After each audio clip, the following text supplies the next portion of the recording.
Right, one of the things we didn't talk about the other day is that you can actually use Pythagoras to test if a triangle is a right angle or not. So you use the same formula, c squared equals a squared plus b squared, and you have a look at the hypotenuse, being the c value, and the a and the b, and then you substitute them in.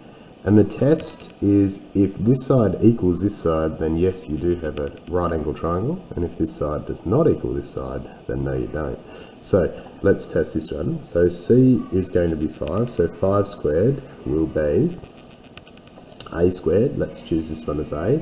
3 squared and 4 squared.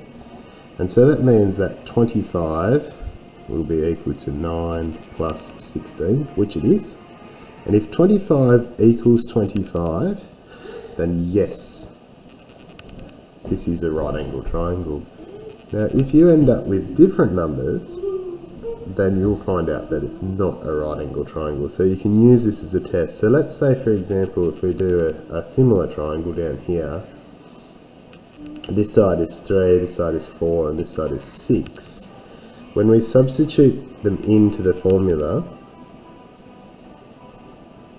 we'll end up with 6 squared equaling 3 squared plus 4 squared, which means 36 equals 9 plus 16. And of course this is incorrect, isn't it? Because 36 does not equal 25. So no, in this circumstance, this triangle is not a right angle triangle.